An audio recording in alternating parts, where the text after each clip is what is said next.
سلطان محمود غزنوی اپنے سپاہیوں کے ساتھ ایک مقام پہ خیمہ زن تھے۔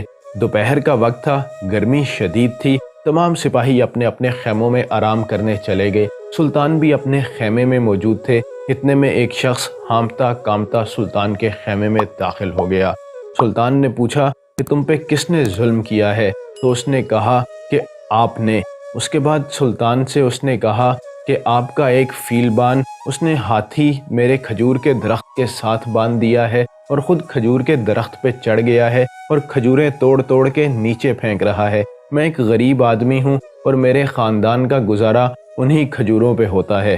سلطان نے جب اس کی یہ بات سنی تو وہ خیمے سے باہر آئے، مگر وہاں کوئی سپاہی موجود نہ تھا۔ پھر وہ اس شخص کے ساتھ خود ہی چلے گئے اور جب وہاں پہنچے تو انہوں نے دیکھا کہ یہ شخص جو کہہ رہا تھا وہ سچ ہے۔ وہ فیلبان درخت پہ چڑھ کے کھجوریں توڑ توڑ کے نیچے پھینک رہا تھا۔ سلطان نے وہیں پہ حکم دیا کہ اس کی گردن میں رسی ڈال کر اسے اسی درخت کے ساتھ لٹکا دیا جائے۔ سلطان نے اپنے محتسبوں کو حکم دے رکھا تھا کہ وہ احتساب کرنے میں کسی سے کوئی رعایت نہ کریں، اور سلطان کے دور میں اس کے اس حکم پہ بڑی سختی سے عمل بھی ہوتا تھا۔ سلطان کے ایک سپہ سالار جس کا نام علی نوشگین تھا، شراب پی کے مست ہو گیا۔ اس نے گھر جانے کا ارادہ کیا۔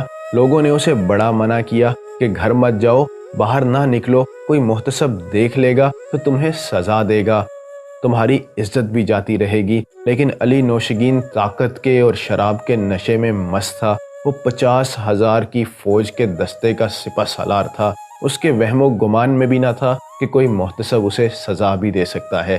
وہ گھوڑے پہ سوار ہوا، اپنے نوکر چاکروں کے ساتھ گھر کی طرف روانہ ہو گیا۔ ابھی وہ راستے میں ہی تھا کہ محتسب نے اسے دیکھ لیا، اسے گھوڑے سے اتارا اور اسے مارنا پیٹنا شروع کر دیا۔ اسے اتنا مارا کہ وہ منہ کے بل زمین پہ گر گیا۔ اس کے کسی نوکر میں یہ ہمت نہ ہوئی کہ وہ محتسب کا ہاتھ روک سکتا۔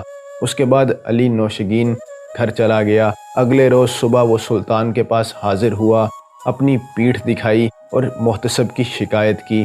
سلطان نے جب اس کی پیٹھ دیکھی تو وہ مسکرا دیے اور سلطان نے کہا کہ جب تک اس ملک میں نظم اور قاعدے کی پابندی رہے گی، اس طرح کی سزائیں ملتی رہیں گی جو تمہیں برابر یاد رہیں گی۔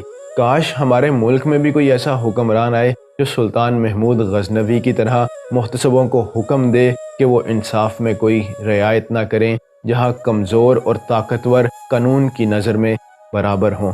امید ہے آپ کو آج کا واقعہ پسند آیا ہوگا۔ اگلے واقعے تک کے لیے مجھے دیجیے اجازت، تب تک کے لیے اللہ حافظ۔